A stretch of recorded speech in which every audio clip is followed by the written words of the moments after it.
Pada waktu rasa hormat ini, hormat dari anak kepada bapa, hormat daripada suami kepada istri, hilang atau tidak ada etika di rumah itu. Nah, maka tidak terjadi mukjizat. Kembali lagi, tahun 2025 adalah tahun yang penuh dengan tantangan. Tapi di tengah-tengah tantangan, jangan khawatir. Pada waktu kita kembali untuk menjunjung tinggi etika dalam rumah tangga, saya percaya mukjizat demi mukjizat pasti terjadi.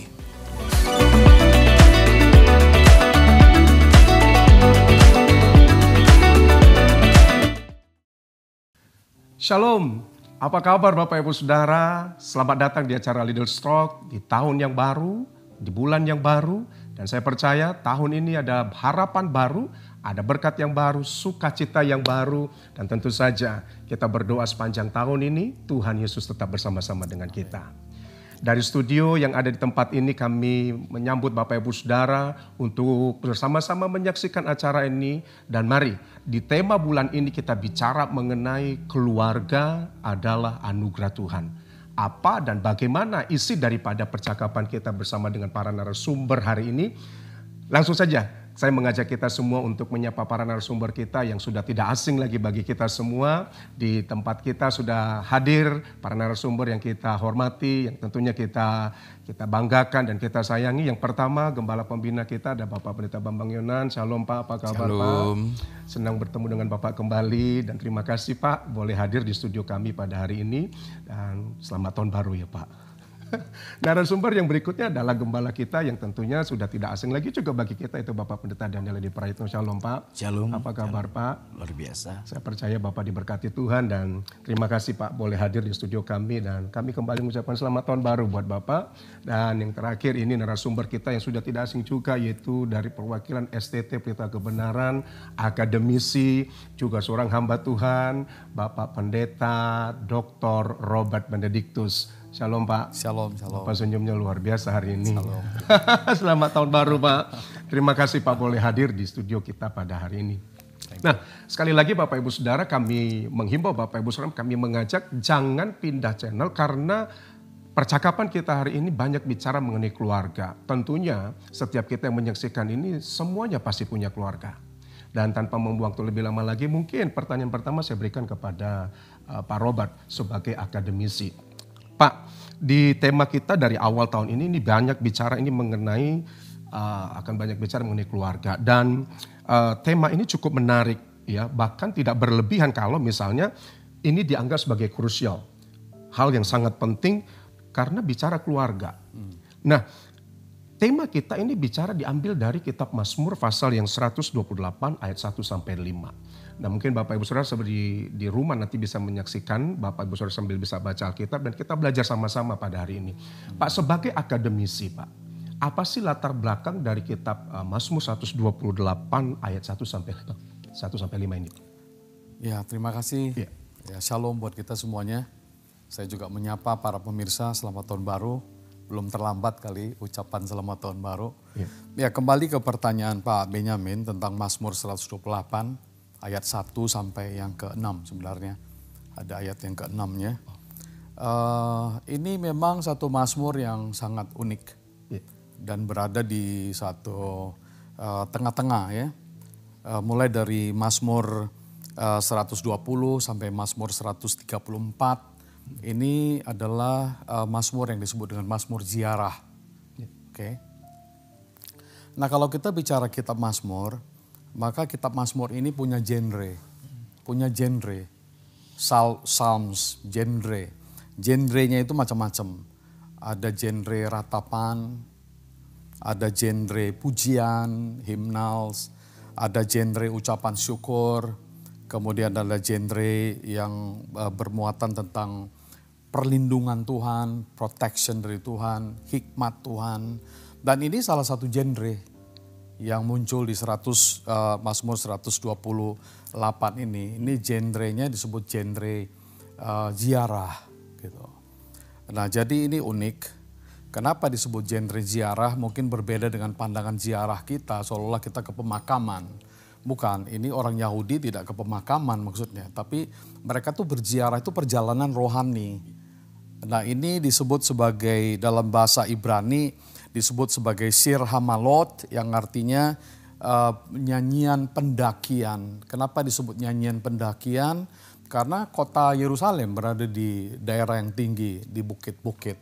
Sehingga mereka ini harus naik pada waktu itu, dan pada waktu itu mereka mengangkat puji-pujian. Dan jadi Mazmur 128 ini adalah salah satu bentuk nyanyian ziarah mereka yang khusus bicara tentang family, tentang keluarga.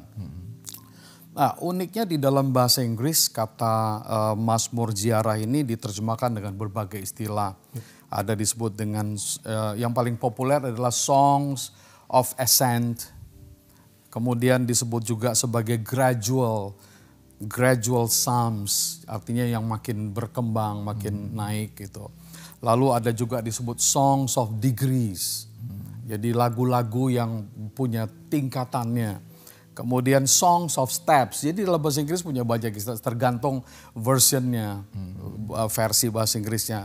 Bahkan yang terakhir yang menarik ini masuk dalam kategori pilgrim songs, itu makanya ziarah. Jadi musafir, lagu-lagu para musafir.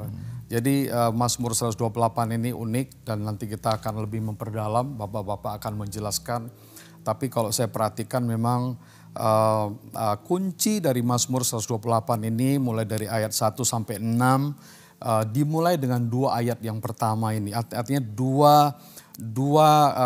dua kalimat ya di ayat 1. Dua kalimat ini kunci untuk melahirkan semua berkat dalam keluarga, termasuk sampai ke anak cucu gitu. Sampai ke anak cucu. Dari Mazmur 128 ini memang mulai dari orang tua, ya suami istri, anak dari anak-anakmu. Jadi komplit deh. Yang benar-benar Mazmur family. Nah, ada dua kalimat kunci di sini, yaitu yang pertama, bagaimana berkat ini bisa turun dalam kehidupan rumah tangga. Yang pertama itu adalah orang yang takut akan Tuhan. Jadi harus ada memang kunci, takut akan Tuhan. Takut maksudnya di sini bukan ketakutan kepada satu sosok makhluk tapi takut dalam arti reverence, dalam arti hormat, mengagumi Tuhan gitu. Itu satu. Yang kedua adalah kata orang yang hidup menurut jalan yang ditunjukkan oleh Tuhan. Jadi ada takut Tuhan, ada hidup menurut jalan Tuhan. Walk in God's ways. Berjalan di dalam jalan-jalannya Tuhan. Ini kunci dan saya percaya dalam diskusi ini para bapak-bapak kita akan lebih menjelaskan lebih dalam lagi. Terima kasih, saya pikir itu dulu. Oh. Nah, buat Pak Bambang, Pak Edi, ini mungkin dari lanjutan pertanyaan daripada Pak Robert. Nah, pertanyaannya ini mengapa? Ya, mengapa bulan Januari ini kita mulai dengan tema keluarga itu adalah anugerah Allah. Ya. Mengapa dan hal-hal penting apa sih Pak yang ada di hati bapak-bapak sebagai pemimpin, sebagai orang tua rohani kami? Yang mau disampaikan. Gimana Pak? Boleh Pak sehingga anak-anak Bapak boleh. Begini, saya akan mulai ini dengan kondisi yang sekarang ini sedang dialami oleh dunia. Ya. Karena tahun 2025 ini adalah tahun di mana kita akan melihat banyak tantangan. Tapi bukan berarti kemudian kita menjadi pesimis karena di balik daripada semua tantangan yang ada, saya percaya itu akan ada banyak juga berkat Tuhan. peperangan dari Rusia dan Ukraine yang sampai dengan hari ini masih belum selesai. Nah, ini memicu naiknya harga minyak dan juga memicu kenaikan daripada harga komoditi, harga gandum.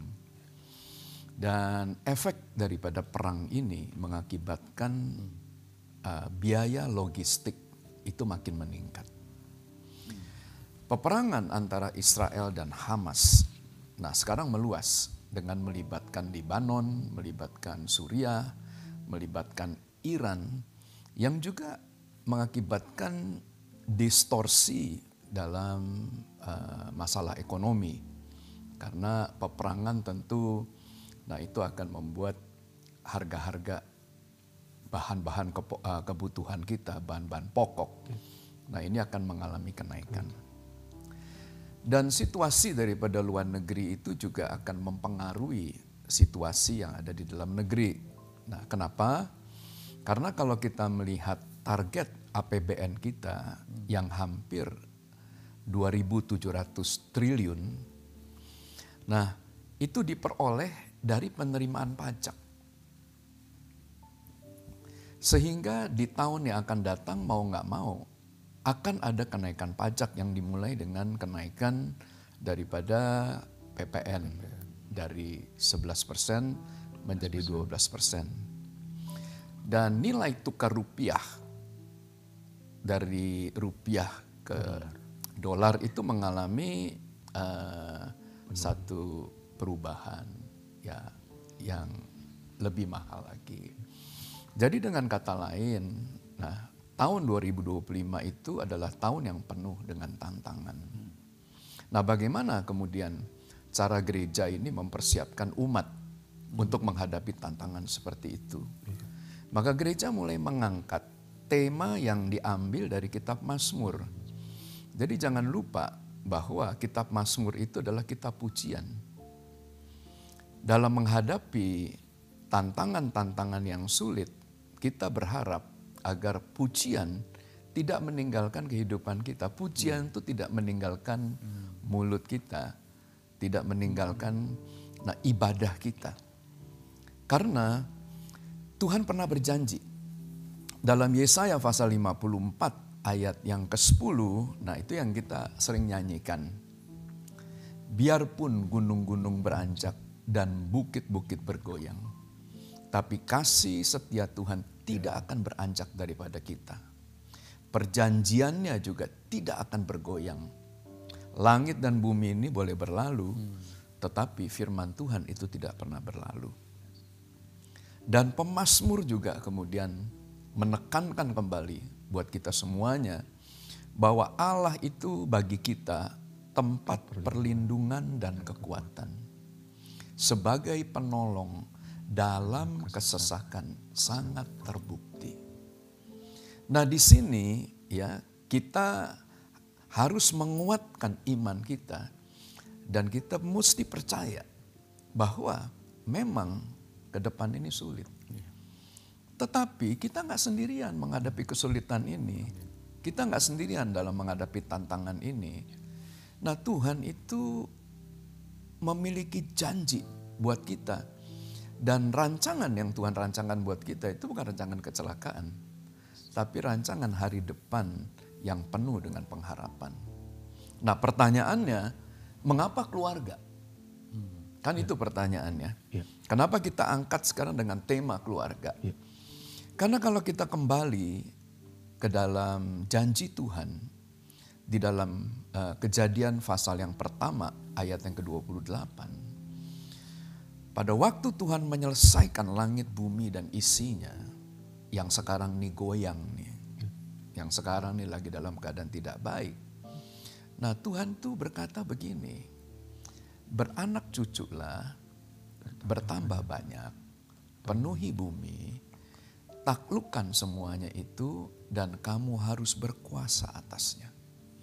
Dengan kata lain, langit bumi boleh goncang. Tapi Tuhan itu janji. Dia memberikan otoritas kepada kita untuk mengatasi semua goncangan-goncangan yang ada. Nah, pertanyaannya bagaimana? Kejadian 1:28, Tuhan tidak hanya memberkati seorang laki-laki saja. Tuhan tidak memberkati seorang wanita saja. Tapi Tuhan memberkati keluarga. Dengan kata lain, keluarga itu menjadi wadah, tempat di mana berkat Tuhan itu dicurahkan. Dan yang kedua, keluarga itu adalah wadah, tempat di mana bukan hanya berkat pelipat gandaan nih, tetapi juga otoritas untuk menenangkan dunia dari goncangan-goncangan yang ada.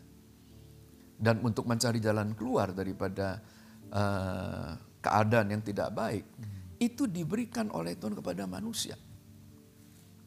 Karena dalam 2 Tawarikh pasal 7 itu dicatat begini.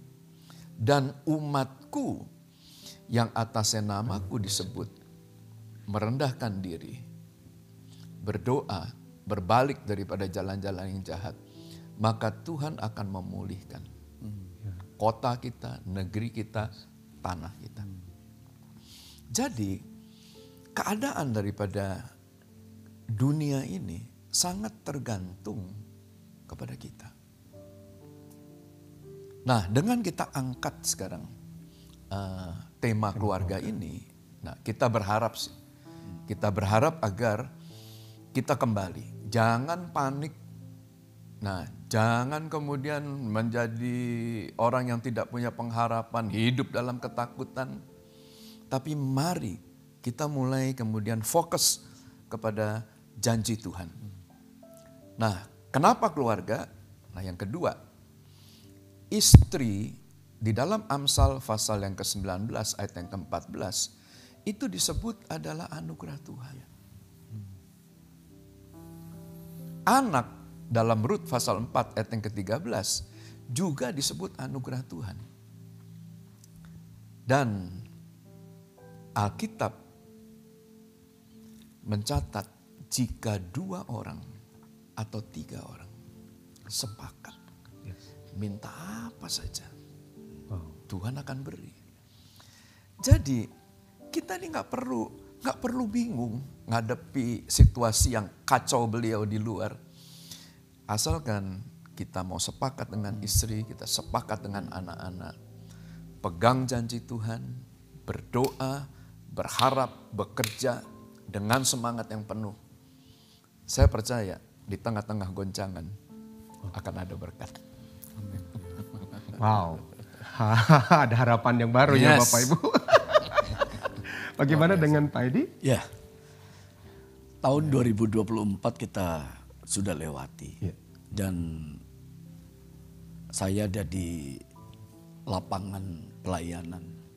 Ada begitu banyak orang yang sangat digoncang pada waktu menutup tahun 2024. Sehingga pada waktu mereka kemudian menjalani tahun 2025, maka mereka melihat bahwa kegelapan dan juga ketidakpastian itu dialami. Nah, gereja kemudian diberikan tuntunan oleh Tuhan untuk di awal daripada tahun ini kita itu kembali untuk memperhatikan keluarga. Peranan daripada keluarga, peranan daripada bapak, peranan daripada ibu, peranan daripada anak-anak pada tempat yang telah ditetapkan oleh janji-janji firman Tuhan. Ini akan menjadi kekuatan tersendiri untuk kita berjalan di tahun 2025. Seperti apa yang disampaikan oleh Gembala Pembina kita Pak Bambang dan juga narasumber kita yang lainnya Pak Robert dari Mazmur 128. Saya yakin bahwa setiap orang berharap bahwa tahun 2025 mereka ini mengalami perubahan, mereka ini kemudian hidup di dalam pengharapan. Namun bagaimana cara mereka kemudian menjalani tahun 2025 ini? Di awal daripada tahun ini kembali kepada keluarga. Karena berkat ini dipercayakan oleh Tuhan di dalam keluarga. Kita ingat kisah pada waktu orang-orang Israel akan dibawa keluar dari Mesir menuju ke tanah perjanjian. maka Tuhan ini kemudian mulai menempatkan janji dan kasih setianya itu di dalam keluarga. Keluarga demi keluarga berkumpul, mereka kemudian mulai menyatukan hati, mereka kemudian mulai berdoa, maka rumah-rumah mereka itu adalah tanda-tanda yang khusus. Dan pada waktu malaikat itu kemudian mulai melintasi tempat itu, pertolongan keselamatan ini muncul di dalam rumah tangga. 2025 saya berpikir bahwa tanda inilah yang harus kemudian ada di dalam tiap-tiap keluarga-keluarga daripada orang-orang percaya. Karena goncangannya seperti yang tadi disampaikan, bukan kecil, goncangannya besar. Tidak hanya persoalan ekonomi. Akibat daripada persoalan ekonomi ini merembet ke masalah-masalah yang lainnya. Dari hanya ekonomi. Tapi ini kita lihat ini. Dampak daripada persoalan ekonomi ini, waduh, begitu amat sangat banyak. Tapi pada waktu kita kemudian duduk bersama di dalam keluarga, ingat kemudian kita mulai berdoa kembali janji-janji Tuhan. Inilah cara Tuhan memberikan perbedaan dalam. Iya, saya percaya kalau keluarga sehat, gereja juga akan sehat. Ya, betul. Kalau gereja sehat, bangsa juga akan sehat. Jadi kenapa Mazmur? Ya, kita nggak mau bersungut-sungut lah. Kita nggak mau nyalahkan. Oh, salah si A, salah si B, salah pemimpin yang dulu, salah pemimpin yang sekarang. No. Stop lah. Ubah dengan Mazmur, ubah dengan pujian. Ubah dengan hati yang percaya. Kita mau bersiarah, kita mau cari Tuhan dalam keadaan yang sulit. Karena sebagai penolong dalam segala kesesakan, Tuhan sangat terbukti. Wow, ini luar biasa. Tahun baru dapat tema yang luar biasa. Tahun baru dapat tantangan yang juga luar biasa. Karena kalau tidak salah tahun 2024 Ibu Menteri Sri Mulyani pernah ngomong 2025 ini goncangan ekonomi Indonesia akan mengalami goncangan yang demikian luar biasa. Tapi Bapak Ibu Saudara ada kabar baik. Jadi saya tadi mendengar penjelasan dari para narasumber, ini bangkit lagi semangat yang baru. Kenapa? Ternyata solusinya tuh ada di keluarga. Suami, istri, anak sepakat, tadi kata Pak Bambang, kata Pak Edi, kata Pak Robert juga ada nyanyian. Artinya mari Bapak Ibu Saudara di keluarga masing-masing, jangan ciptakan hal-hal yang lain, tapi ciptakan the small group in your family dengan pujian penyembahan kepada Tuhan. Karena pada waktu kita memuji menyembah, Mazmur juga berkata Tuhan bertata di atas pujian penyembahan kita. Sehingga pada waktu Tuhan bertata, apa yang kita hadapi pun gak ada masalah itu semua. Siapa yang jadi lawan kita? Nggak ada kalau Tuhan bersama dengan kita. Ini kunci tadi di kitab Mazmur, tadi kalau saya mau kutip dari kitab Mazmur 128 tadi, ayat yang keempat, diberkatilah setiap laki-laki yang takut akan Tuhan. Pak, jangan habiskan waktumu kemana-mana, tapi mari, karena di setiap gereja survei membuktikan ternyata di gereja lebih banyak wanitanya daripada laki-lakinya. Come on, laki-laki, bapak-bapak, tempat Anda ada di gereja, tempat kita ada di gereja, kita cari Tuhan, dan pada waktu Tuhan berjumpa dengan kita, Tuhan bersama-sama dengan kita bawa ke rumah, dan percayalah, apapun masalah kita, tadi Pak Edi bilang tantangan di rumah tangga besar, ya kita percaya ada tantangan begitu besar, tapi ketika laki-laki takut akan Tuhan, ketika laki-laki mencari Tuhan, Tuhan akan menjawab doa kita. Tadi kita, Pak Bambang kutip di kitab 2 Tawari, dan umatku yang dia merendahkan diri, Tuhan akan memulihkan. Jangan kemana-mana loh Bapak Ibu Saudara. Ini semakin menarik, pertanyaan yang pertama saja udah ada harapan. Sehingga Bapak Ibu Saudara saya percaya nggak rugi untuk tetap di channel ini. Dan ayo kita kembali ke pertanyaan yang kedua Pak. Ini untuk Pak Bambang dan Pak Edith mungkin sampai itu menyambung. Pak, sejarah dunia, maka inovasi yang tertinggi dari Allah yang pencipta itu adalah berkat yang besar, anugerah yang terindah itu adalah keluarga. Apapun ceritanya, family itu adalah anugerah yang sangat indah. Namun Pak, sayangnya maka banyak keluarga ini yang diciptakan Tuhan ini memberontak kepada Tuhan. Mereka memilih untuk ikut dengan keinginan mereka dan hari-hari ini juga politik di Indonesia sedang hangat membicarakan mengenai hukum dan etika. Nah, memang Indonesia ini adalah negara hukum dan semua masyarakat Indonesia diwajibkan untuk taat kepada hukum dan peraturan yang berlaku di Indonesia. Pertanyaannya buat Pak Bambang, Pak Edi, mungkin nanti dilanjutkan juga dengan Pak Robert. Pertanyaannya, bagaimana sih Pak pandangan gereja terhadap etika dan moral itu sendiri dalam keluarga? Memang etika dan hukum ini hari-hari ini menjadi satu perdebatan. Mana yang lebih penting, etika atau hukum? Nah, kalau kita mau jujur ya, dan kita mau belajar lebih dalam lagi, maka etika itu adalah sumber daripada segala hukum yang ada. Karena kalau hukum tidak dikaitkan dengan etika, nah maka dia tidak punya kemudian batasan moralitas, batasan daripada perilaku, karena hukum itu nanti akan mengatur perilaku. Nah, sedangkan etika ini berbicara tentang perilaku daripada manusia. The problem adalah etika kekristenan itu berbeda dengan sistem moralitas yang lainnya. Karena etika kekristenan berdasarkan standar moral yang bersumber itu kepada firman Allah. Dan kalau kita squeeze firman Allah, maka firman Allah itu mengajarkan hanya dua hal kepada kita, yaitu supaya kita mengasihi Tuhan dan supaya kita itu mengasihi sesama. Tapi dalam talk show ini, kita akan lebih spesifik lagi. Karena dalam talk show ini, kita mulai membicarakan bagaimana membangkitkan etika dan moral di dalam rumah tangga, dalam keluarga. Prinsip dalam pernikahan, dalam keluarga, itu ada dua hal yang penting. Yang pertama adalah mengasihi, dan yang kedua itu menghormati. Kalau kita lihat di dalam surat Efesus pasal 5 ayat 33, kita lihat 1 Petrus pasal 4 ayat yang ke-8, maka ada perintah. Bagaimanapun juga bagi kamu masing-masing berlaku, kasihilah istrimu seperti dirimu sendiri, dan istri hendaklah menghormati suaminya. Tetapi yang terutama, kasihilah sungguh-sungguh seorang akan yang lain. Nah, mengapa kasih itu penting dalam rumah tangga? Karena kasih itu menutupi banyak sekali dosa, banyak sekali kesalahan. Orang benar, dia akan hidup itu berdasarkan iman.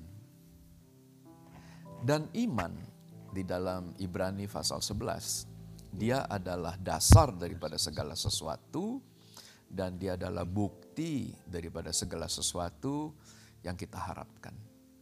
Jadi dengan kata lain, iman itu akan menjadi fondasi. Tetapi iman tidak akan bekerja kalau tidak ada kasih.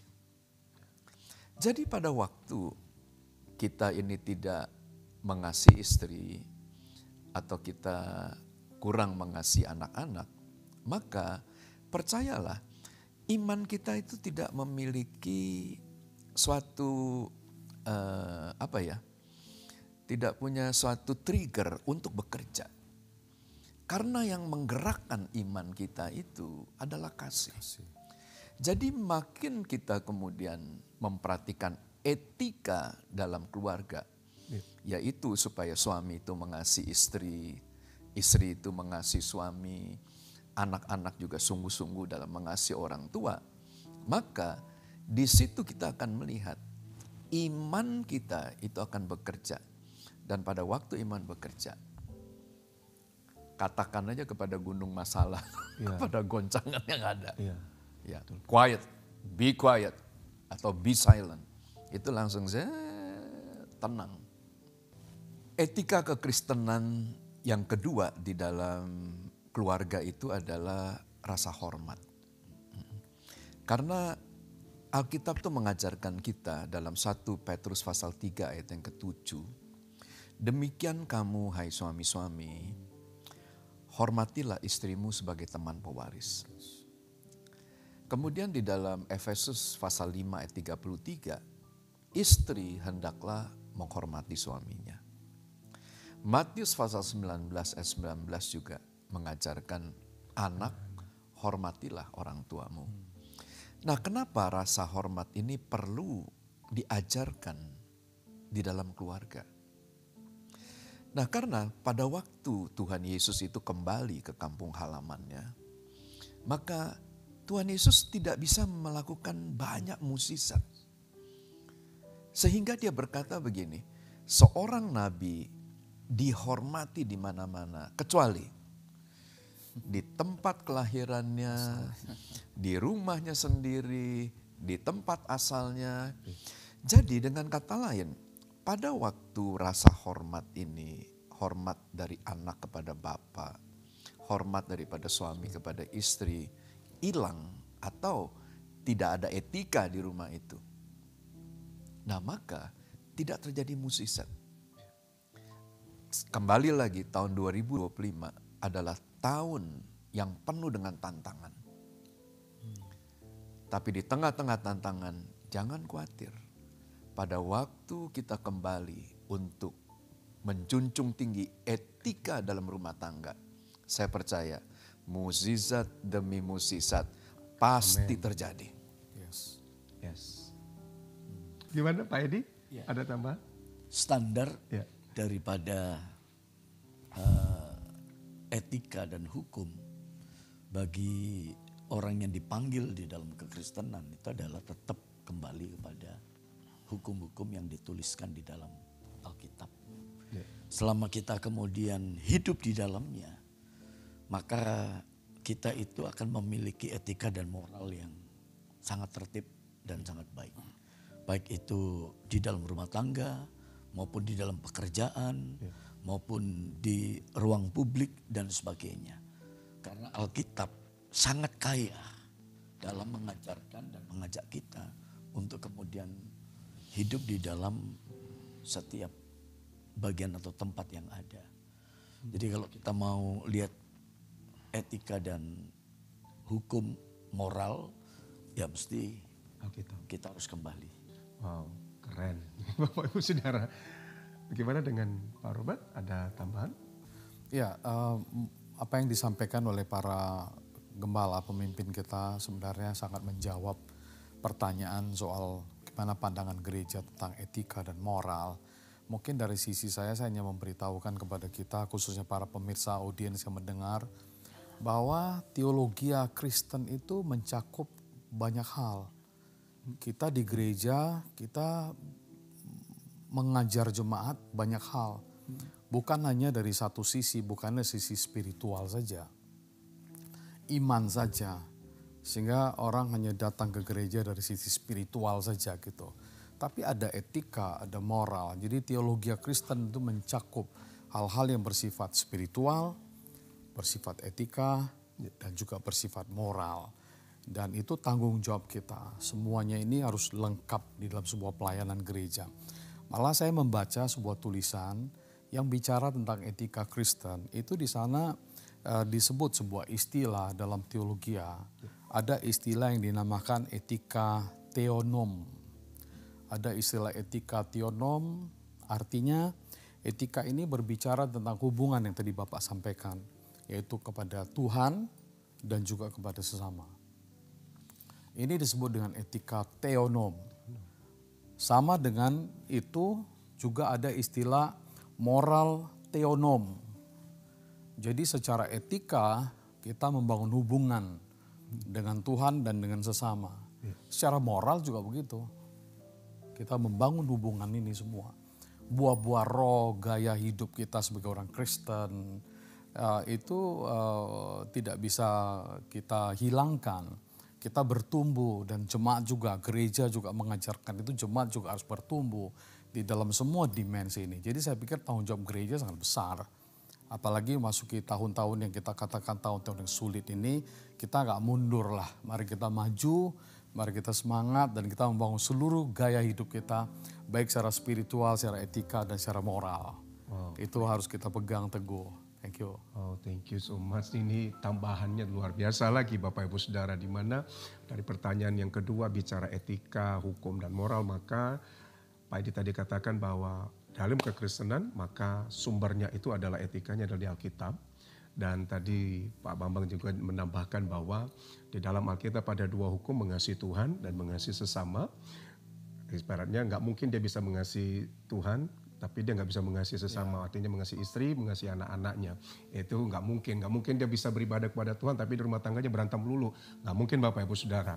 Dan tema daripada bulan ini sungguh sangat menarik karena apa? Sekali lagi tantangan di 2025 itu berat. Tantangan di 2025 ini sangat amat berat, tapi solusinya Tuhan udah kasih sebenarnya, yaitu di keluarga. Nah kembali tadi saya ulang lagi statement daripada Pak Bambang, suami mengasihi istri, istri menghormati suami, anak-anak menghormati orang tua, maka mujizat terjadi. Semuanya bisa dilakukan. Amin. Dan apapun keadaan Bapak Ibu Saudara, ayo kembali lagi Bapak, Ibu, anak-anak saling menghormati, saling mengasihi, maka mujizat itu terjadi. Jangan sampai apa yang dipesankan Tuhan, yaitu nabi di mana-mana dihormati, di daerah lain mujizat terjadi, tapi di kampungnya sendiri di Nazaret Tuhan Yesus tuh seolah-olah nggak punya kekuatan untuk melakukan mujizat. Ayo Bapak Ibu Saudara, hari ini kalau engkau menyaksikan acara ini Bapak Ibu Saudara, menyaksikan acara ini dengan istri atau anak-anak dan keluarga Bapak Ibu Saudara, mari katakan kanan kiri Anda, katakan kepada istri Anda, kepada anak-anak Anda, ayo hari ini kita berubah. Ayo hari ini kita mengasihi, hari ini yang Bapak boleh katakan sama anak-anak, I love you kepada istri Anda, I love you kepada anak-anak Anda. Dan mari anak-anak latih suara Anda, latih mulut Anda untuk berkata, I love you dad, I love you pa, I love you mom. Dan biarlah kasih dan hormat ini boleh menciptakan mujizat di rumah tangga kita masing-masing. Baik, yang ketiga ini mungkin untuk Pak Edi ya, yang pertama ya, izin ya Pak ya. Nah Pak, ini kan orang tua ini memiliki peran dan fungsi yang sangat penting di dalam satu keluarga sebagai pendidik, orang tua juga sebagai teladan, dan sehingga orang tua itu wajib untuk mengajarkan pemahaman hidup mengenai iman, pemahaman hidup untuk berdoa, mengenai firman Tuhan kepada anak-anak agar tidak kedepannya anak-anak itu tidak terjerumus dalam pergaulan yang ada di luar. Nah Pak, pertanyaannya gini Pak. Apa sih menurut Bapak sebagai orang tua, juga sebagai hamba Tuhan, fungsi dan peran orang tua yang harus dilakukan untuk membangun generasi muda yang dimana zaman sekarang ini tantangannya juga beda dengan zamannya bapak-bapak atau kita pada masa dulu. Sekarang kan tantangannya udah beda, ada yang dunia gadget lah, ada yang inilah, terus semua segala macam. Sebagai orang tua, sebagai hamba Tuhan, bagaimana menurut Bapak? Iya, yang sekarang ini perlu menjadi perhatian itu adalah keteladanan. Karena ada satu istilah kan, dysfunctional family. Family yang kemudian tidak berfungsi sebagaimana adanya. Nah, menyambung sebetulnya dengan pertanyaan-pertanyaan dan pembicaraan di poin yang ketiga antara hukum, moral, dan etika tadi. Maka Alkitab itu kan mengajarkan bahwa mulai pada waktu kamu ada di rumah, ajarlah anak-anak, waktu kamu duduk, waktu kamu berjalan, waktu kamu kemudian ada di dalam fellowship, mulailah mengajar kepada anak-anak. Dan apa yang dia lakukan dan diajarkan itu adalah keteladanan. Karena anak-anak sekarang dan generasi sekarang ini memang membutuhkan keteladanan. Waktu mereka melihat para orang tua, mereka melihat para pemimpin, mereka melihat orang-orang yang kemudian ada di pandangan mereka, ini menjadi contoh teladan yang baik. Maka mereka juga itu kemudian akan mengikuti teladan-teladan itu. Jadi orang tua harus menjadi teladan bagi anak-anaknya. Lagi cukup Pak? Ya, saya pikir. Mungkin Pak Robert atau Pak Bambang? Saya melihat kata kunci di kitab Ulangan ini ya. Iya. Ulangan pasal 6 ayat 6 sampai 7 yang berkata bahwa apa yang kuperintahkan kepadamu pada hari ini haruslah engkau perhatikan, haruslah engkau mengajarkannya berulang-ulang. Ada kata kunci itu kata berulang-ulang. Jadi sebagai keluarga, sebagai umat Kristen, orang tua dalam hal ini memang kita gak boleh hanya sekali dan berhenti di situ. Memang berulang-ulang sesuatu itu disampaikan. Saya teringat seorang penulis, banyak menulis buku-buku soal leadership, soal kepemimpinan yang bernama Dr. Peter Drucker. Peter Drucker ini menulis bahwa di dalam kepemimpinan ada yang namanya the power of repetition. Jadi ada kuasa di dalam kita merepeat, mengulang-ulang gitu. Wah sebenarnya saya yakin dia dapat pewahyuan dan ilmu itu, hikmat itu dari apa yang Alkitab ajarkan. Dan kembali salah satu ayat yang kita munculkan hari ini di pembahasan soal family itu adalah tanggung jawab keluarga untuk menyampaikan soal-soal kebenaran, soal-soal etika, soal-soal moral. Itu gak akan pernah berhenti, kita harus melakukannya itu secara berulang-ulang. Jadi ada power, ada kuasa ketika ini disampaikan dengan terus-menerus secara konsisten. Gitu Pak. Saya akan coba lebih praktikal lagi ya. Iya Pak. Karena tugas daripada orang tua ini bukan hanya sebagai pencari nafkah saja. Tapi tadi Pak Edi dan Pak Robert sampaikan bahwa tugas daripada orang tua harus mengajarkan kepada anak berulang-ulang.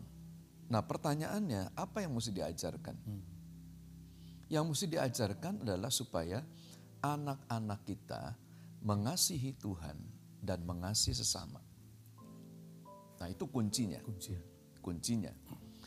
Jadi kadang-kadang kita ini kan orang tua yang penting anak beribadah kepada Tuhan. Ya sudah, selesai tugas kita. No. Tugas kita belum selesai loh. Pada waktu kita kemudian mengajarkan anak-anak untuk beribadah. Tapi tugas kita mengajarkan anak-anak untuk mengasihi Tuhan. Nah sekarang pertanyaannya, how? Bagaimana cara kita mengajarkan anak-anak mengasihi Tuhan? Simple. Di mana hati kamu berada, maka di situ harta kamu berada. Cara saya mengajar anak, ya, jadi gini. Saya tidak pernah memberikan kepada mereka uang kolekte yang lebih rendah daripada uang jajan mereka. Jadi kalau mereka sekarang berani, nah kita umpamanya, kita memberikan uang jajan itu Rp5.000. Nah maka saya tidak akan memberikan anak saya Rp2.000 untuk dimasukkan ke dalam kantong persembahan. Tapi kita mesti mengajar. Kalau uang jajan kamu sekian, nah untuk Tuhan, karena kamu mengasihi, maka berikanlah lebih daripada uang jajan kamu. Dan sebagai orang tua, nah maka kita siapkan. Kalau kamu ke gereja, kamu berikan yang terbaik dari apa yang kamu miliki. Sehingga dari kecil mereka sudah punya satu standar. Oh iya ya, kalau saya mau beri Tuhan, memberi kepada Tuhan, saya harus memberikan yang terbaik yang saya miliki. Pada waktu anak-anak saya sudah mulai bekerja, nah maka ibunya, nah ini dalam hal ini istri saya, yang terus-menerus mengingatkan, Kak, Dek, sudah potong perpuluhan belum? Nah kalau mereka bilang, udah Ma, perpuluhan, ditanya lagi.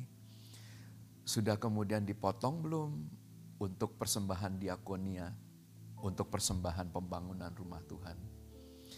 Itu mesti kemudian diajarkan berulang-ulang karena repetition akan menjadi habit, akan menjadi kebiasaan. Kalau sudah menjadi kebiasaan, itu akan menjadi gaya hidup. Nah ini, penekanan ini yang kita tuh perlu ajarkan. Bukan hanya soal uang aja, tetapi kita juga kemudian mengajarkan kepada anak-anak kita untuk melayani. Bukan hanya dengan harta mereka loh. Nah kita kemudian mengajarkan, Kak, Dek, ibadah itu bukan hanya, nah kamu datang hari Minggu. Tapi ibadah itu kamu menggunakan hidup kamu nih sebagai persembahan yang hidup, kudus, dan yang berkenan. Itu mesti diajarkan berulang-ulang. Nah, sehingga akan menjadi satu gaya hidup. Nah, kita berharap agar melalui goncangan-goncangan yang terjadi tahun 2005, maka bonding di keluarga itu akan makin kuat. Karena begini, Alkitab nih ngatakan gini ya, pada masa-masa terakhir akan muncul masa yang sukar. Tetapi masa yang sukar itu akan membuat orang itu mengasihi diri sendiri dan menjadi cinta akan uang. Nah, kita kan gak mau goncangan mengakibatkan anak-anak kita menjadi narsis. Dia mencintai diri sendiri dan kemudian dia mencintai uang. Tapi kita mau di tengah-tengah goncangan anak kita stand firm. Dia tetap mengasihi Tuhan, dia tetap memiliki gaya hidup. Sehingga berdasarkan itu, nah maka mereka menginvestasikan hidupnya untuk masa depan. Dan percayalah, Tuhan ada di masa depan kita. Tuhan melihat itu semuanya. Oh, terima kasih Bapak-bapak narasumber. Ini nambah lagi ya. Pertanyaan pertama, kedua, ketiga, nambah lagi Bapak Ibu Saudara. Karena di pertanyaan yang sekarang ini, pertanyaan ketiga, maka teladan dan the power of repetition. Teladan ditambah dengan kita ucapkan berulang-ulang, maka itu akan, kalau bahasa ininya lebih ngelotok gitu ya Pak. Lebih nempel dan udah jadi menjadi habit, itu menjadi hidup mereka. Dan Bapak Ibu Saudara, mungkin saya tambah sebagai contoh sederhana mungkin ya, pada waktu ngajar anak untuk berdoa makan. Kadang-kala kan zaman sekarang orang kalau udah di restoran, anak-anak malu lah untuk berdoa makan. Mungkin kita sebagai orang tua, pada waktu kita mungkin punya berkat, Bapak Ibu Saudara bawa makan anak-anak, nggak salah kalau Bapak Ibu Saudara ngajak anak-anak untuk berdoa dengan mempraktekkan mungkin bahasa untuk berdoa lipat tangan, sehingga mereka pede. Oh, ternyata saya ini as a Christian saya juga harus berdoa, mau makan, mau di mana saja, mau di rumah atau di luar, I'm a Christian. Jadi doa itu juga sesuatu hal yang kita bisa jadikan teladan kepada anak-anak. Dan mungkin saya kesaksian kami di keluarga kalau misalnya lagi makan, yang mimpin doa gantian. Kadang-kala ya 1 bulan 2 bulan pertama bapaknya atau ibunya, saya atau istri saya, nanti berikutnya ayo siapa yang mau berdoa. Akhirnya anak-anak ikut, mereka mulai melatih mereka untuk berdoa. Dan saya percaya Bapak Ibu Saudara juga pasti bisa.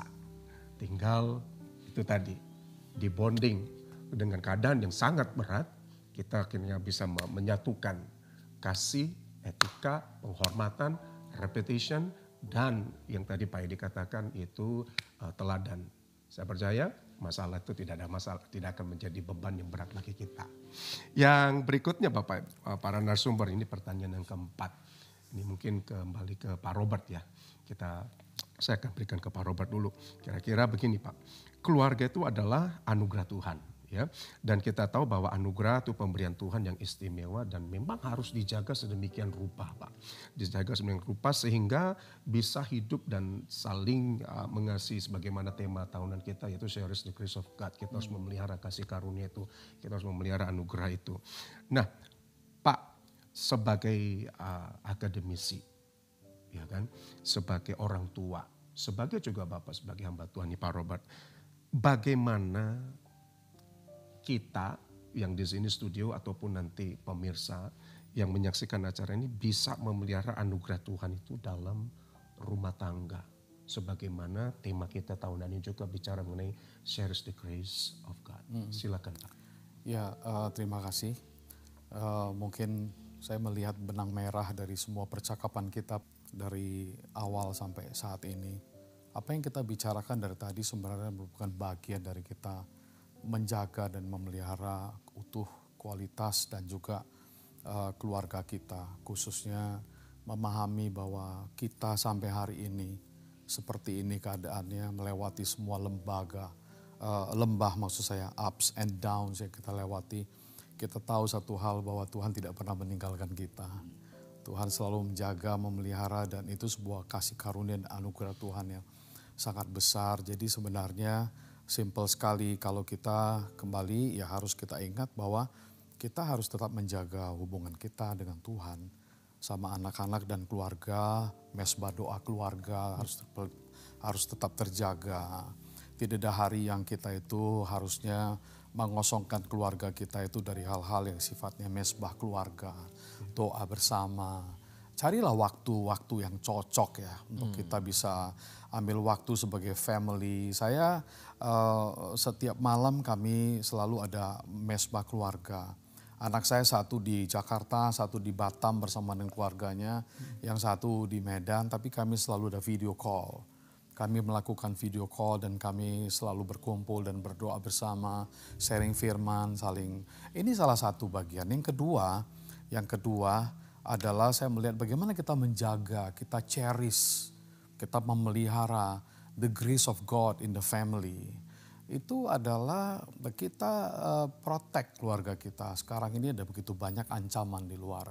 Apakah ancaman-ancaman religiusitas yang dalam bentuk agama, pengajaran, filosofi yang bisa menyesatkan. Anak-anak muda kita gampang sekali ini bisa lari dengan kecanggihan teknologi dan keadaan saat ini. Jadi kita harus tetap jaga itu dari pengaruh-pengaruh jahat yang ada di dunia.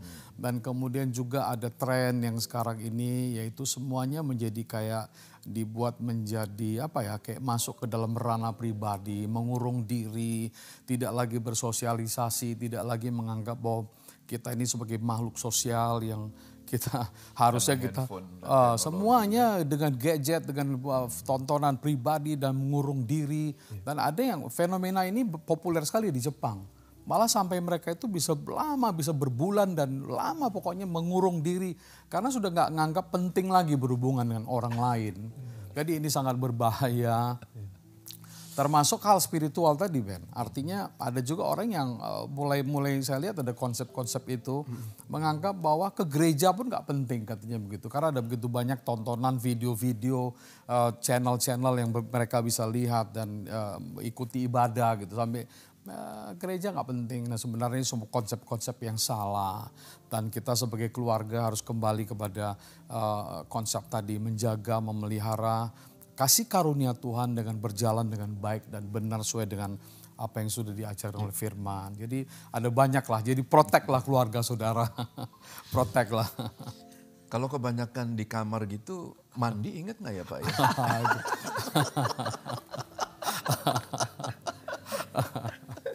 Silakan. Terima kasih Pak Robert. Juga dengan Pak Bambang untuk Pak Edi menambahkan. Gini, ya, silakan Pak. Konflik dalam keluarga itu normal. Ya, nggak ada keluarga itu yang mulus-mulus tanpa percekcokan, tanpa pertikaian, itu nggak ada. Saya juga dengan saudara-saudara saya juga pada waktu kita masih kecil juga suka konflik lah, suka berkelahi lah gitu. Itu normal. Permasalahannya kan adalah begini kan, bagaimana cara kita itu menyelesaikan permasalahan antara suami istri dan anak orang tua. Nah yang pertama kita harus ingat bahwa kita pernah mengikatkan janji nikah pada waktu kita menikah. Jadi kan pada waktu kita jatuh cinta kan kita kan buat janji kan. Aku menerima engkau sebagai istri yang sah dan satu-satunya. Ada kalimat pada waktu sakit, pada waktu senang maupun susah, pada waktu sehat maupun sakit, dan seterusnya. Iya. Nah jadi kalau konflik ya kembali aja kepada komitmen awal itu. Jadi melalui talk show ini saya sih mau sarankan gini. Supaya janji nikahnya itu yang ditandatangani bersama, nah itu di frame, nah ditaruh di atas tempat tidur. Jadi kalau kemudian ada pertikaian, nah baca lagi tuh janji nikahnya. Iya dulu pernah janji ya. Nah, kita kembali lagi. Nah, karena susah kalau kita mau diajar seperti apa ya. Kalau kita lupa kepada janji kita, agak repot. Nah, kemudian yang kedua ini, Nah, karena kita bicara mazmur kan, pujian kan. Jadi kalau lagi bertikai, suami istri ada salah pengertian. Nah, putar lagu. Lagunya Say Anju Maaf. Yang artinya gini, ya cobalah sampaikan segala sesuatu dengan baik gitu. Saya percaya nanti kalau dengar lagu itu, iya ya, lebih tenang lah. Ya, nah jadi saya berharap agar nggak ada masalah yang terlalu besar yang tidak bisa kita atasi. Kan ada asal imannya sebiji sesawi aja, selesai semuanya. Ya, anak juga begitu sama orang tua. Udahlah taat aja lah, taatnya selesai kok semuanya. Amin. Jadi jangan ada konflik lagi ya tahun 2025 ya. Gimana dengan Pak Edi? Ya, kalau dari saya, bagaimana cara kita memelihara Kasih karunia. di dalam keluarga ini? Salah satunya adalah prioritas. Karena prioritas ini akan menuntut sesuatu yang bernilai di dalam kehidupan kita. Kadang kita itu kan ditempatkan karir dan keluarga itu di ujung yang berseberangan. Kadang kita itu ditempatkan di tempat-tempat yang antara keluarga dengan hal-hal yang lain yang mau dicapai itu berseberangan. Sehingga ini yang menimbulkan begitu banyak konflik di dalam perjalanan kehidupan keluarga. Pada waktu mereka mungkin hidup dalam keadaan sederhana, mereka bisa lebih dekat. Tapi Ya karena waktunya banyak. waktunya banyak. Tapi begitu udah mulai, wah ini karirnya menanjak dan sebagainya. Mulailah semua sudah punya mainan masing-masing. Yang istri punya mainan masing-masing, yang suami punya kemudian teman dan kemudian hobi dan lain sebagainya. Dan kemudian ada gap, ada renggang, ada satu jarak yang kemudian, dan ini sering menimbulkan konflik. Nah, prioritas inilah yang paling penting. Keluarga ini adalah prioritas karena kembali keluarga itu adalah anugerah yang diberikan oleh Tuhan kepada Perlu dijaga ya. perlu kita jaga. Kita bisa berhasil dalam karir, dalam apapun juga. Itu semuanya dimulai dari keluarga. Kita bisa hidup dalam etika, hukum, dan sebagainya dengan begitu baik. Anak-anak kita juga kemudian menjadi anak-anak yang taat hukum, berhasil, hidup dalam etika. Semuanya dimulai dari keluarga. Jadi ini sebuah prioritas. Ya. Wow, ini nambah lagi Bapak Besar. Bagaimana memelihara kasih karunia? Tadi Pak Robert dan Pak Bambang kasih praktikalnya. Dan Pak Edi tadi kasih arahan bahwa ayo kita kenali yang mana prioritas kita. Karir, quote-unquote-nya karir kah? Atau mungkin pelayanan, mungkin yang banyak orang menganggap itu jadi karir. Karena dengan pelayanan dikenal orang, popularitas ada, semua segala macam dapat. Nah ayo Bapak Ibu Saudara hari ini, mari berkatkah yang menjadi prioritas kita atau keluarga? Saya teringat dengan apa yang dikatakan oleh Yosua di masa akhir kehidupannya kepada bangsa Israel. Dia sudah bagi-bagi kekayaan kepada orang lain. Maka Yosua cuma berkata begini, sekarang pilih, terserah kalian mau hidup bagaimana. Tetapi Yosua punya pendirian, aku dan seisi keluargaku kami melayani Tuhan. Kekayaan, popularitas yang dimiliki oleh Yosua sebagai pemimpin yang hebat, dia punya otoritas yang luar biasa, tapi dia berani berkata, aku dan seisi keluargaku kami melayani Tuhan. Nah, Bapak Ibu, tadi Pak Bambang juga kasih praktikal bahwa ya biasa, konflik itu biasa ya dalam satu keluarga. Tinggal bagaimana kita mengatasinya. Tadi kalau hubungan suami istri itu ada permasalahan, tadi Pak Bambang kasih tips. Dan mungkin kalau bagaimana dengan kita menghadapi anak-anak yang berantem. kembali ke pertanyaan sebelumnya, yaitu etika dan teladan yang diberikan oleh disampaikan oleh Pak Edi, bahwa kita sebagai orang tua mungkin nggak salah kita mengajarkan mereka untuk si anak, yang mungkin si kakak terhadap si adik, adik terhadap abangnya, dan mereka mulai belajar untuk mengakui dan mereka berkata, I'm sorry, saya salah. Dan pada waktu mereka ditolong, kita juga bisa mengajar mereka, thank you so much. Kita bisa mengajar anak-anak untuk mengucapkan, kalau nggak salah 2 kalimat sakti. Ya, gitu ya Pak ya. Minta maaf kalau salah dan say thank you kalau kita ditolong oleh siapapun itu. Kita mulai dengan anak-anak kita karena di dunia teknologi nggak pernah diajarkan yang seperti itu. Di mana diajarkan? Di rumah. Back to home. Bapak Ibu Saudara, waktu kita tinggal satu pertanyaan lagi kan. Ini untuk bapak-bapak para narasumber. Ini mungkin ke Pak Bambang, ini pertanyaan yang terakhir dan sekaligus untuk sebagai closing statement dari bapak-bapak narasumber. Nah, melalui tema yang sepanjang tahun ini Pak, yaitu Shares the Grace of God dan keluarga itu adalah anugerah Tuhan. Nah, Pak, di sini kan kita belajar apa yang kita inginkan, kita belajar juga apa yang tidak kita inginkan itu di keluarga. Dengan kita inginkan, kita bisa mengajukan yang kita inginkan, anak-anak juga akan mulai menunjukkan egonya dari anak-anak gitu kan Pak. Nah pertanyaannya Pak, langsung saja saya langsung kasih pertanyaan.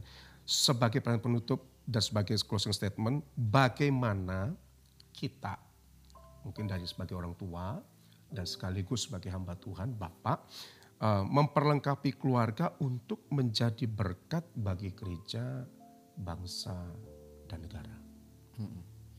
Nah gini, saya tuh pernah mengadakan survei kepada anak-anak muda.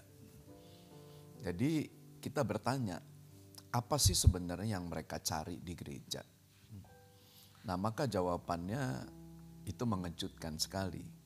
Karena yang pertama anak-anak muda sampaikan begini, kami tidak perlu mendengar khotbahnya Pak Bambang. Kaget lah kan kita. Loh, kalau gitu ngapain ke gereja? Kalau mau dengar khotbah, kami bisa dengar khotbah yang jauh lebih bagus dari Pak Bambang di YouTube. Yang kedua, anak-anak muda ini nggak perlu diajar. Jemaat itu ya kita memang harus memuridkan. Tetapi percayalah, kalau kemudian diajar terus-menerus, nggak bisa terima juga. Karena kalau ada permasalahan dalam hidup ini, percayalah, jemaat itu akan tanya ke Mbah Google daripada nanya ke pendeta. Nah jadi kemudian saya tanya pada titik terakhirnya, apa yang kamu perlukan? Dan mereka katakan, kami perlu role model. Jadi kalau sekarang pemimpin-pemimpin itu mau memperlengkapi jemaat dan memperlengkapi gereja, maka dia harus berani menjadi role model. 1 Timotius pasal 4 ayat yang ke-8, Paulus itu memberikan nasihat kepada Timotius yang muda. Nah jangan seorang pun menganggap kamu rendah karena kamu muda. Tapi kamu harus jadi teladan sekalipun kamu muda. Karena orang itu nggak bisa menolak dengan gaya hidup, dengan buah kehidupan. Nah seseorang itu yang perkataannya, tingkah lakunya, kasihnya mengedepankan etika dan moral. Yaitu mengedepankan dia bagaimana mengasihi sesama dia, mengasihi keluarga dia. Dia menjadi inspirasi buat orang lain. Nah saya percaya bahwa pengajaran-pengajaran yang harus diterapkan pada hari-hari terakhir ini adalah kita menjadi role model, kita menjadi teladan. Nah hal yang kedua, nah ini kenapa kita mengangkat keluarga? Karena kalau seorang leader, seorang pemimpin tidak sanggup mengepalai keluarganya sendiri, gimana dia mau jadi pengurus jemaat? Nah sehingga melalui talk show kita dan tema kita di bulan yang pertama ini, maka kita mempersiapkan suami-suami, kepala-kepala rumah tangga, anak-anak kita untuk menjadi leader. Karena di tengah-tengah goncangan itu leadership itu menentukan. Dan saya berdoa, nah maka di tengah-tengah goncangan seperti ini makin banyak. Nah ini anak-anak Tuhan yang akan diberi kesempatan untuk menjadi kepala, bukan menjadi ekor. Wow, amin. Boleh Pak Edi atau Pak Robert? Ya, silakan. Ya, pertanyaannya saya lihat ada dua di sini, bagaimana memperlengkapi keluarga untuk menjadi berkat ya, baik itu di gereja dan di bangsa, di negara di mana kita hidup. Saya pikir kita izin nih kembali lagi ke Mazmur 128, khususnya di ayat 1, itu bagi saya suatu rahasia yang kuat, kembali memberikan saya semangat dan dorongan yang kuat, dan itu yang ingin saya bagikan. Yaitu yang pertama, tetaplah, selalulah, tetap hidup sebagai orang yang takut akan Tuhan. Ada fear of God ya di dalam diri kita. Jadi ini yang harus kita jalani dalam kehidupan kita. Yang kedua, bagi saya ini menarik kata ini, yaitu hidup menurut jalan Tuhan. Walk in His ways. Kata jalan ini, kata jalan ya di sini ya. Jalan Tuhan, jalan ini diambil dari kata dalam bahasa Ibrani itu derek. Jadi kalau ada orang yang namanya derek itu sebenarnya iya dalam itu artinya. Derek itu jalan, tapi itu artinya derek itu artinya melekat. Jadi hidup takut akan Tuhan, yang kedua hidup menurut jalan Tuhan, artinya hidup kita itu harus melekat pada Tuhan. Ini kunci. Kemudian yang kedua, kalau ada yang saya akan ucapkan syukur kepada Tuhan pada hari-hari ini, khususnya di awal tahun di 2025, saya pikir kesempatan lah bagi saya untuk mengappreciate dan mengatakan syukur kepada Tuhan untuk keluarga. Untuk istri saya, untuk anak-anak saya, untuk menantu-menantu saya, untuk cucu-cucu saya. Saya sangat senang dan happy sebagai seorang papa, sebagai seorang suami. Saya bersyukur karena saya diberikan keluarga yang sangat intim, yang baik, yang mengasihi Tuhan dan saling mengasihi, dan dipakai Tuhan menjadi berkat. Yang kedua, seperti khotbah Pak Edi kemarin yang saya dengar, istilah yang bagus sekali untuk dikembangkan di gereja kita. Kita juga membangun hubungan persaudaraan kita, keluarga besar kita. Saya bersyukur saya berada di keluarga besar kita. Keluarga besar GBI, Medan Plaza sebagai my family. Ini sesuatu yang saya syukuri kepada Tuhan. Saya merasa tepat sekali saya berada di sini dan melayani bersama-sama. Memang bukan keluarga genetik, tapi tetaplah keluarga. Tetaplah sebagai keluarga yang terdekat yang sekarang ini ada di dalam kehidupan kami. Kalau ada yang teman-teman dekat yang sakit, itu rasanya kita ikut. Kalau boleh izin, kemarin saya sangat tersentuh Pak Harap ada di tengah-tengah kita. Dan bagaimana kami juga duduk di samping dia, sebelah dia, saya selalu menjaga keseimbangan beliau. It's like my brother. Jadi itu kekeluargaan Pak. Jadi saya pikir saya bersyukur kepada Tuhan untuk semua itu. Dan juga bersyukur kepada bapak-bapak sebagai para pemimpin rohani yang selalu menjaga kehidupan kita semuanya. Terima kasih. Oh, terima kasih Pak Robert. Bagaimana dengan Pak Edi? Ini luar biasa ya. Karena bagaimana cara kita itu kemudian mempersiapkan keluarga-keluarga untuk menjadi berkat. Yang pertama udah pasti aku dan seisi keluargaku itu akan melayani Tuhan dan tetap beribadah kepada Tuhan.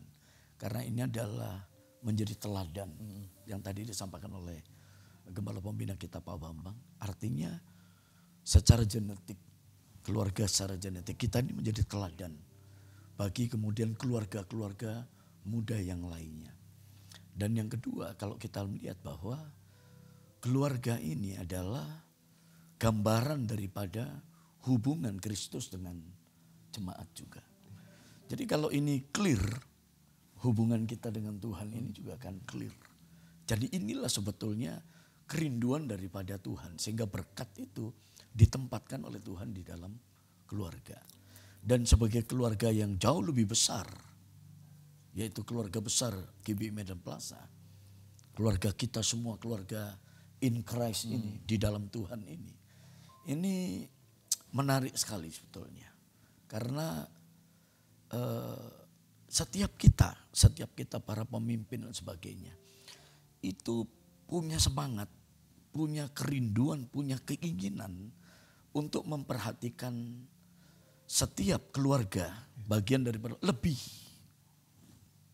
Jadi kalau ada yang susah seperti yang kemarin Pak sampaikan, ada kita itu tidak membiarkan, tapi kita itu kemudian bukan hanya empati, tapi kita ini rindu untuk kemudian melakukan segala sesuatu itu lebih. Iya.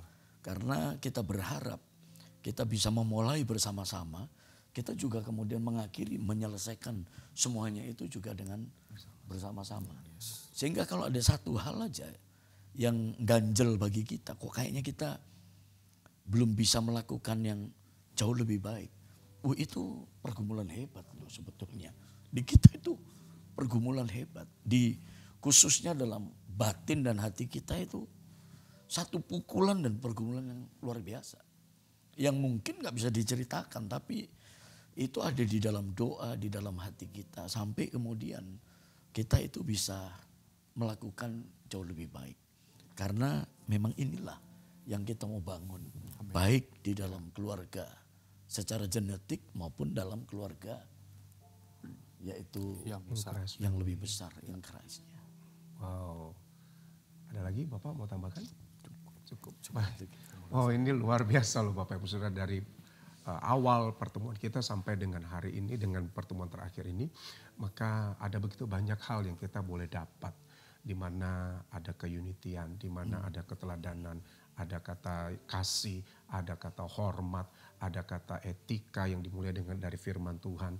Dan tadi bapak-bapak narasumber kita menyampaikan hal yang luar biasa, di mana pada waktu kita mulai memberikan keteladanan bukan hanya di keluarga genetik, tetapi juga di keluarga yang lebih besar. Bahkan tadi ada statement Pak Edi berkata sampai satu titik di mana kalau nggak berbuat yang maksimal kepada seseorang, kepada orang lain, itu rasanya gelisah sendiri.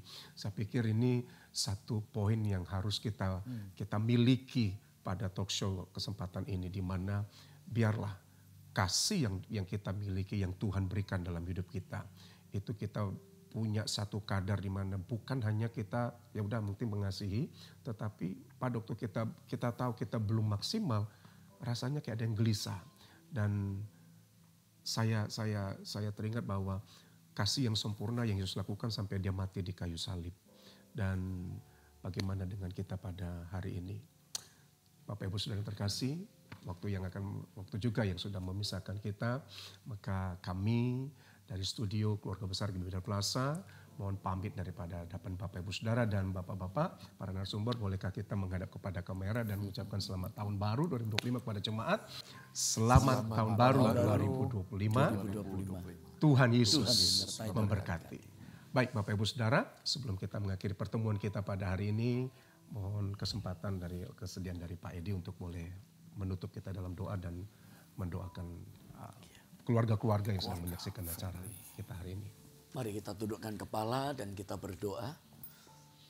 Tuhan, kami memohonkan berkat-Mu untuk setiap keluarga demi keluarga yang Tuhan percayakan dalam kehidupan kami. Kami tahu keluarga adalah anugerah yang terbesar, yang terbaik yang Tuhan berikan kepada setiap kami. Ya, dan kiranya otoritas kuasa dan berkat Tuhan boleh percayakan dalam setiap keluarga kami. Yes, kami berdoa untuk tahun 2025 tidak ada yang mustahil karena Tuhan berjalan bersama-sama dengan kami.